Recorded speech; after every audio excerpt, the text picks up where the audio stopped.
Alright, Classic Conversations, we're back for Fire or Fail. This week we're talking about Drake's Care Package. Basically, a Care Package is a album he kind of put together of his Lucy's. If you don't know what a Lucy is, it's a lot of his songs that were either for other people, songs that got leaked, like I want to say from about 2010 to 2013, 14-ish. So for me, listening to it was very nostalgic. I feel like it took me back to a place where I was like, damn, bro, like I was 18, 19, 20 running around listening to this shit. But he basically put them all, they're all songs that are on SoundCloud now. They're all on Apple Music, Tidal, whatever, all the streaming platforms.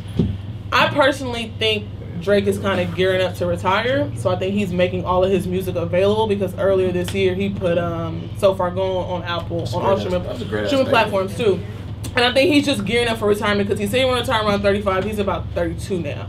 So I think he's just he's making money off of all his shit, which makes sense because if you're gonna retire, like, to me, Drake's Care Package is better than a lot of niggas' whole discographies. Like, I'm not gonna argue with you. Like, that shit is it is. A lot of rappers, modern rappers, Care Package is better than a lot of niggas' albums and whole discographies. So you said this one project is better than a lot of people, for sure. So who are, like, name, give me I'm just talking about the little bullshit rappers who, like, even just the R&B shit. But I think for me, the reason why it was like hearing some of this stuff literally took me back. It was very nostalgic for me. And for me, music is all about relations. So a lot of the shit that I'm listening to it again. I think that's why Drake is so great. Is that you could listen to something that came out 10 years ago. And to me, it didn't sound age. It just sounded like, damn, they mixed this. It sounds a lot better. And it's like the shit he talked about then, I didn't really catch it. But as an adult, I've gone through a lot of stuff now. It's like, damn, I can relate to all this shit now. Like, I've gone through a little bit of family shit, a little more family. I've gone through more relationship shit where a lot of the shit he's saying is like, it's hitting me a little different now. It's hitting me as an adult. And I think that's what makes, for me, that's what makes Drake a great rapper and a legend, because I don't know too many artists who can do that. There are some, but I don't know if there's too many that can do that today. But I say Fire, obviously. What you think? I mean, I got no problem with it. I mean, I fuck with Drake.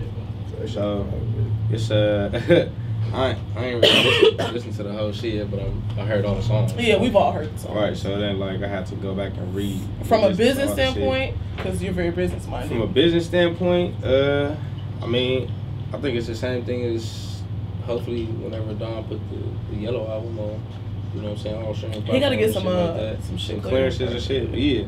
So I think it's pretty much shit like that. It's kind of like people having to go to SoundCloud or download some type of rip file of it. It's probably like the cleanest version of all the music. And it sounds, yeah, because a lot of shit you get on SoundCloud is like a nigga holding their phone to the motherfucking computer recording it. So it sounds all fuzzy and shit like that. It's kind of like a subtle flex, I guess you can say. Like the nigga about to drop this shit and really be having. He's supposed to have a #1 album off of 10-year-old songs that we've all heard before. You think that have been accessible. I think, yeah, he's very close to it. He's #1 right now. Yeah. He's #1 on Apple Music. At least on Apple, but I think on Billboard he's gonna be #1.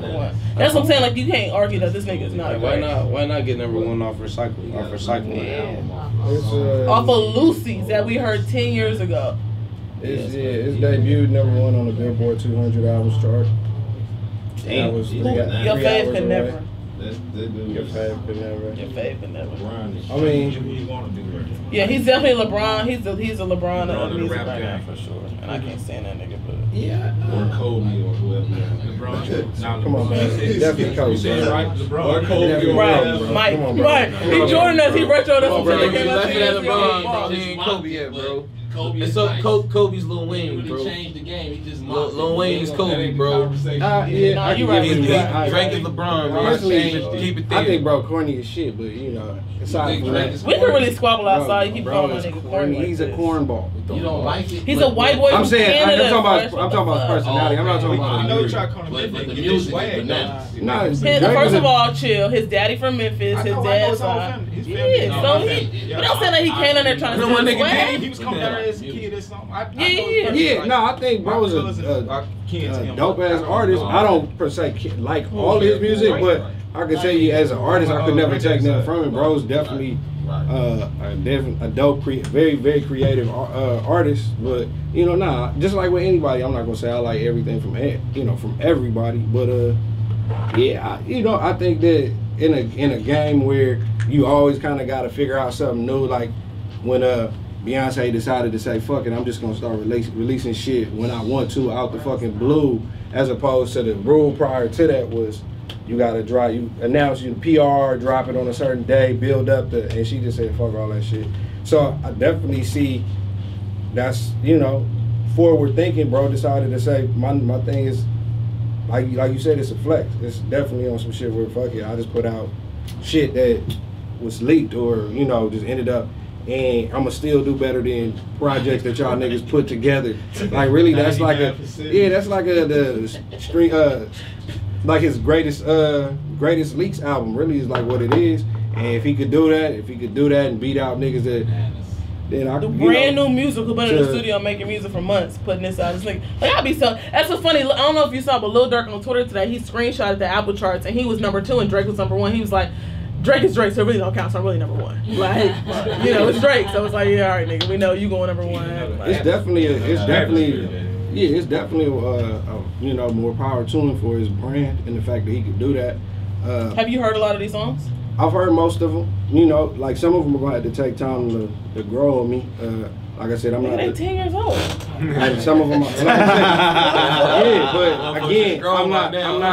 It's over with, bro. I'm not a Drake fan, so like I'm not out there checking for his record. So like most of these are like shit that I just now heard. Like I'm not. These are not records that I don't follow. I haven't followed Drake since comeback season. Like, and that was literally like his second mixtape. When he was still his third, when he was still working in Toronto. His manager was T Slack at that time. That was literally before he had like blew the fuck up. Yeah. But that was before he linked with Wayne. I gotta shout out my niggas real quick since y'all talking like this. Bro, first U.S. performance was at Southern Illinois University. The Kappas brought my nigga down for his first ever U.S. performance before the nigga signed and all this. That's dope. Shout out to the Kappas. Shout out to the Kappas. That's where he met Bria. What's up? CC. CC. Exactly. Yeah, no, he met Bria at the Beverly Center. Bria was Inglewood. She met CC on campus. Took the homie girl. Yeah. So I mean, It's pretty fire. Drake took your bitch. I mean, he had some heat. Come on. Take it I guess. But you know, I don't know. Like musically, it's Drake music. It's not. It doesn't disappoint in that fashion. Like it's definitely what I expect from Drake. I'm not a Drake fan, so I can't say it's the shit that I really fuck with tough. But it's good music, so I couldn't take anything away. So is it fire or fail? Yeah, I would have to give him fire only because I can't like say the business bad. aspect of it too. Yeah, anything that shakes up the norm is good business. You know, somebody they gonna mimic it. Somebody gonna come and start. That's what I was gonna say. I think shit. it's gonna start a trend where niggas releasing their SoundCloud shit. And then somebody's gonna have to come and figure out something new next. You know, shake up the game again. The fact that he is him and he was on the forefront of it says a lot. You know, because like I said with Beyonce, niggas started doing the Beyonce shit after that. Releasing shit, just dropping it out of thin air. So and it says not a so many lot. people can do that but her. Yeah, but then it says a lot for him that he was the nigga that did this, and then if it does start that. But we've been we've been asking for this. We've been asking for so far long and this The stands for years. The stands, yeah. Yeah, but I mean not even just fans, but just Drake fans too. She like, means the stands. Like nigga, why do I have to? But it's annoying overall, and I know the streaming shit is new, but it's like why do I have to go on SoundCloud and listen to him? Like, why is Drake dropping music on SoundCloud? Like you're Drake. Why you have an Apple deal? Why are you dropping shit on? And I know it's the business side of it. I get that, but it's just like this doesn't make sense. You're the biggest rapper in the world. Well, why am I listening to this? Well, you know Drake gonna get paid for 13 songs on the album, right? Yeah. But then a lot of times. Go ahead. A lot of times, what they do is they drop that shit in certain places like that to get the labels or to buy in. Like if there's a discrepancy about what records to push, and the artist says I want this, but people behind the scenes say no, we want this. That's like Uzi with XO Tour Life. He just dropped that shit and it just popped on SoundCloud. Like there was no marketing behind anything. But Trav, you fucking with it? I'm for sure going with fire. I think that he took like the Nas approach, what Nas did with the Lost Tapes. He made a package of just really good throwaways. You know, the songs are good. Those are actually some of his better throwaways because Drake got a lot of them. He could have threw Left Hand on there. You know what I'm saying? We didn't get Sweeter Man, and I'm really upset about that. You know what I'm saying? A lot of people feel like that's their favorite Drake song. So I mean, he had. I didn't get that. You know, so it's like why not get paid for loose change? Fuck it, you know, recoup your money off those records. And I'm sure a lot of the records it took a lot of sampling. You know, is Marvin Rules on? No, it's one of them. They got a sample on there. Trust Issues. That's Draft Day. Lauryn Hill. He had to get that sample. That's on Apple Music, bro. I had to get that cleared. That's a lot of money. That's a lot of fucking money. Lauren want all her bread. She needed. She need every dime, nigga. Pay the IRS. This nigga foolish. So, but most of those things are I say fire samples that need to be clear, which is why they were on SoundCloud. Exactly. Because I mean, he could have threw Trust Issues. I mean, Days in the East is a banger. You know what I'm saying? He could have threw that on my album. So, and it's also a great marketing scheme because it heated up. A lot of those songs heated up for Take Care. A lot of those songs heated up for what's the shit he dropped? Nothing was the same. A lot of those songs heated that shit up. So. Shout out to Drake for that. That was a smart move. Yeah. And then too, we don't even know, he probably did this shit to get out of his last Cash Money contract. Was it the last album? That was Scorpion. Oh, the last one. Okay. And that's the thing too. Oh, okay. This is independent. He's on so that means he's going to Recruit really getting some bread. That's like I just told the homie today, right? We was in a barbershop talking about Tiger, right? And I was telling people, don't shake your head, bro. What's up with you, bro? That's cold. What, for Tiger?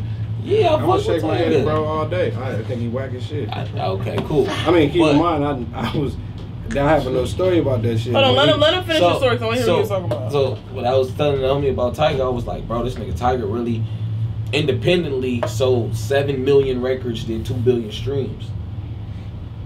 That's crazy, right? Once he got out Cash Money, so Drake probably went #1 without Cash Money. That's crazy. You think so? Oh, is he off Cash? His last album was Cash Money. That was his last album. I want to say the last album was his Cash Money deal. That was it. Yeah, that was it. That was it. So he just went #1 with Cash. So it's like, fuck it, I'm gonna go #1 and get these free bands. So this album he just put out. It's free bands on throwaways, on old records. I just got to check on some old shit. Yeah. So. But he's gonna be independent for that was one of the big things. A lot of people saying he was just gonna go after his deal with Cash Money because they had actually got like in a lawsuit and all this other shit. But Cash Money probably got some bread off these records because he dropped them when he was with them. Sure. But I know Drake's off that contract. Man. That was his last. He did. Yeah, I think because it was a big thing after Scorpion. Like, shit, is he gonna go? He gonna just sign directly to Universal? And we never heard nothing after that. And I think he's just gonna stick with OVO, which makes more sense. Because at this point, most people need album a label for marketing and production, all that shit. Drake is the biggest artist, one of the biggest artists in the world right now. You need none of that. Like you need nothing. So why don't you just be on your own shit and do everything on your own? Granted, he could still do whatever the fuck he wanted to do on Cash Money because nigga, this your biggest artist. You're not gonna take it down. It credits the album, the label is OVO. For this last record. So big bread. That's his first album going #1 independent. Yeah. Off throwaways. That shit's not bad. Yeah. But I think a lot of artists should start doing that. I think a lot of artists should start throwing out like Nas doing the Lost Tapes is dope. I don't know if y'all got a chance to listen to that. A lot of records on there I like. Part 1 had a lot of records that did real good. Purple and Do-Rags. There's a lot of records that niggas got on their laptops and hard drives that we love to hear. Imagine how many other records Kanye got, Drake got, Wayne got, Jay got. Jay do the B-side concert. I think that's dope. To where he do concerts with songs that real true fans know rather than just singles. Yeah, it's like a B-side. It's what it's called, the B-side concert. Didn't Hussle do that? If I'm not mistaken, didn't Hussle? Or he did some of his B-sides at his last concerts. He did 2 B-sides concerts. This the second concert he just did, and he brought out Cameron, brought out Nas, and like it's dope for true fans who go deeper than the albums. Yeah. Go deeper than the album singles. The stands, exactly. Yeah, for sure. For sure. But yeah, fire for me, Vic, fire for me, Fresh. Gino? Fire. Alright, well. Take Care package is fire for all of us. How could it not be? The nigga's a classic, a legend. Right, Fresh? Nah, look, you got a fire out of me. Be happy with that shit. Alright, classic conversations. We'll see y'all niggas next week. Like, comment, subscribe, and tell a goddamn friend.